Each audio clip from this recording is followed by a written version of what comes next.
नमस्कार। Super India news TV में आपका स्वागत है। मैं हूं राजेश आर्य। आइए देखते हैं आज का विशेष समाचार। पंथ निरपेक्षता की खिल्ली उड़ाते कानून।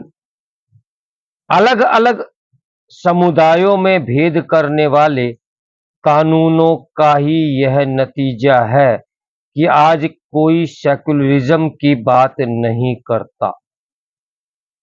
यह कोई नई बात नहीं है कि अब संसद से पारित प्रत्येक महत्वपूर्ण कानून को सुप्रीम कोर्ट में चुनौती दी जाने लगी है।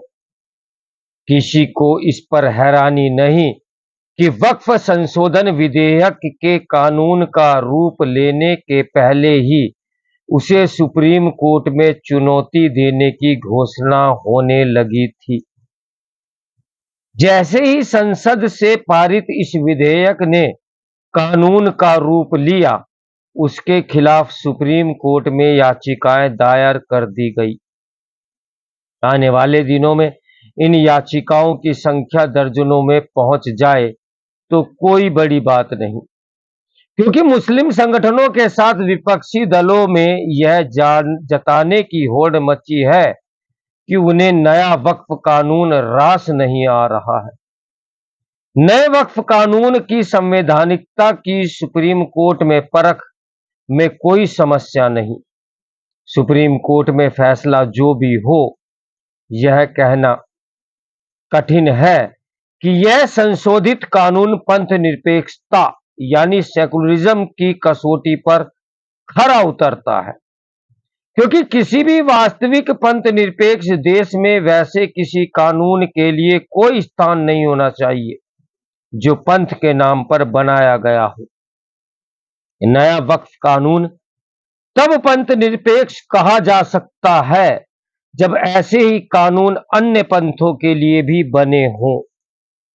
कथित सेकुलर भारत में ऐसा नहीं है। वक्फ कानून जैसा कोई कानून अन्य पंथों और यहां तक कि शेष अल्पसंख्यक समूहों के लिए भी नहीं है।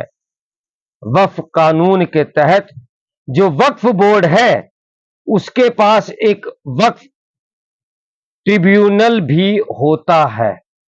देश में किस्म किस्म के अनेक ट्रिब्यूनल हैं, लेकिन वैसा ट्रिब्यूनल और कोई नहीं जैसा वक्फ बोर्डों के पास है।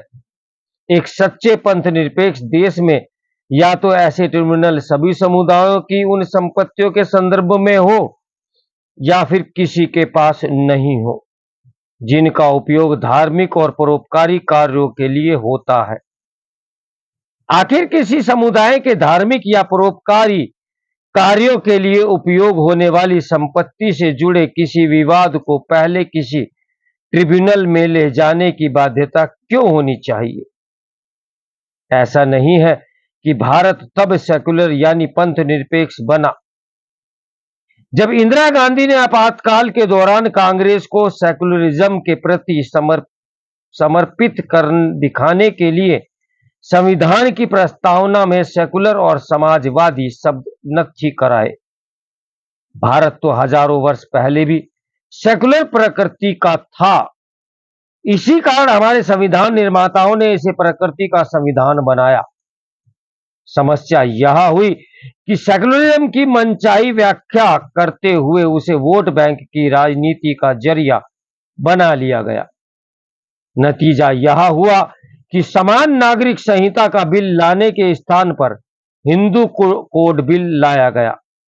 इस विधेयक के जरिए हिंदुओं के विवाह, उत्तराधिकार, तलाक, गोद लेने संबंधी कानून बनाए गए। ऐसा करके बिल्कुल ठीक किया गया, लेकिन कोई नहीं जानता कि अन्य समुदायों को क्यों छोड़ दिया गया। इसी दौरान एक अन्य कानून वक्फ संपत्तियों को लेकर भी बनाया गया। इसे ही पिछले सप्ताह संसद में संशोधित किया। स्वतंत्रता के बाद के दशक में ही अंग्रेजों के बनाए उस कानून को भी कुछ देर फेर के साथ बनाए रखा गया, जिसके तहत मंदिरों का संचालन राज्य सरकारों की ओर से किया जाता था। जब अन्य समुदायों को अपने धर्मस्थलों के संचालन का अधिकार प्राप्त है, तो आखिर हिंदुओं को क्यों नहीं?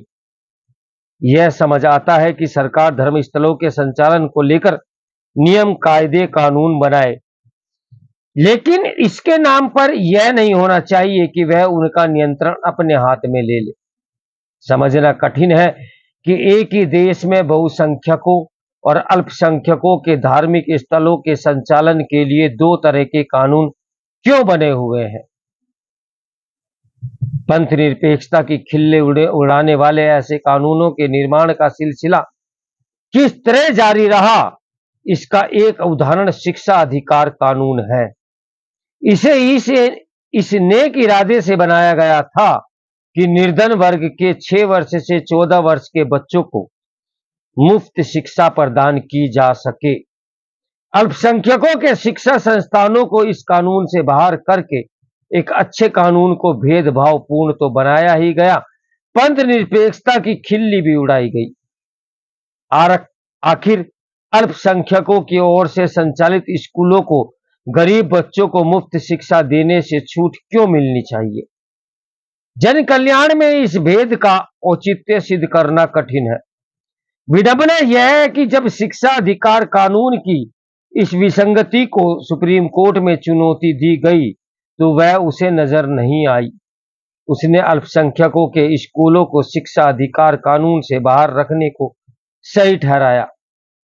स्पष्ट है कि संसद में बने कई कानूनों ही नहीं, सुप्रीम कोर्ट के कुछ फैसलों से भी पंथ निरपेक्षता पर प्रश्न चिन्ह लगता है। अब यह देखना दयनीय है कि जब हर तरह के भेद समाप्त होने चाहिए, तब कुछ नियम कानून ही भेदभाव का जरिया बने हुए हैं।